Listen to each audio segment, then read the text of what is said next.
একাদশী তিথিতে ভাত খাওয়া নিষিদ্ধ, কিন্তু জগন্নাথ পুরীতে ঠিক উল্টো, ভাতের ভোগ খাওয়াই রীতি।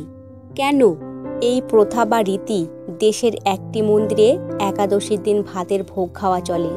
পুরীর এই বিখ্যাত মন্দিরে ভাত খাওয়া প্রথা রয়েছে। হিন্দু ধর্মমতে একাদশীর দিন উপবাস পালন করা মানেই ভগবান বিষ্ণুর একানিষ্ঠভাবে আরাধনা করা। রয়েছে বেশ কিছু নির্দিষ্ট নিয়ম। এদিন অনেকেই অন্ন ও পঞ্চশস্য না খাওয়ায় বিশ্বাস করেন, তাই পাতে অন্নের একটি কণা পড়া মানেই চরম শোরগোল পড়ে যায়। শুধু তাই নয়, ঘরে ভাতের হাঁড়ি চড়াও ঘোর পাপ কাজ বলে মনে করেন অনেকে। কিন্তু পুরীর মন্দিরে এই ভাতের রহস্য একেবারেই আলাদা।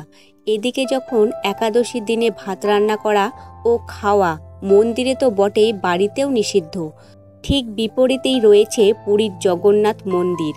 একাদশীর দিন জগন্নাথ দেবকে ভাতের ভোগ নিবেদন করাই রীতি। বিশিষ্টদের মতে জগন্নাথ পুরীতে একাদশী উল্টো করে ঝুলছে। হিন্দু ধর্মমতে একাদশীর তিথিতে ভাত খাওয়া হলে পরের জন্মে হামাগুড়ি দেওয়া পোকার গর্ভে জন্ম নিতে হতে পারে। কিন্তু জগন্নাথ মন্দিরে এই রীতির বৈপরীত্য কেন? এর পিছনে রয়েছে একটি পৌরাণিক কাহিনী। পৌরাণিক কাহিনী অনুসারে একদিন ব্রহ্মাদেব স্বয়ং জগন্নাথের মহাপ্রসাদ খাওয়ার ইচ্ছা নিয়ে জগন্নাথ পুরীতে পৌঁছেছিলেন, কিন্তু ততক্ষণে মহাপ্রসাদ শেষ হয়ে গিয়েছিল। মাত্র একটা পাতায় কয়েকটা ধান পড়েছিল। সেই ধান আবার একটি কুকুর চেটে খেয়ে নিচ্ছিল।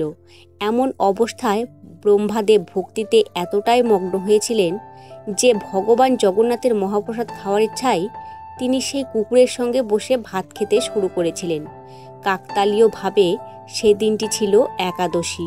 ব্রহ্মার এমন ভক্তি দেখে স্বয়ং ভগবান জগন্নাথ আবির্ভূত হন ও ব্রহ্মাকে বিনা দ্বিধায় কুকুরের সঙ্গে তার মহাপ্রসাদের ভাত খেতে দেখে বললেন, আজ থেকে আমার মহাপ্রসাদে একাদশীর নিয়ম প্রযোজ্য হবে না। সেদিন থেকেই জগন্নাথ পুরীর একাদশী হোক বা অন্য যে কোনো তিথি পড়ুক না কেন, ভগবান জগন্নাথের মহাপ্রসাদে কোনো উপবাস বা তিথির প্রভাব পড়ে না। তাই জগন্নাথ পুরীতে উল্টো একাদশী উদযাপন করা হলে চালের ভোগেই রান্না ও প্রসাদ নিবেদন করা হয়।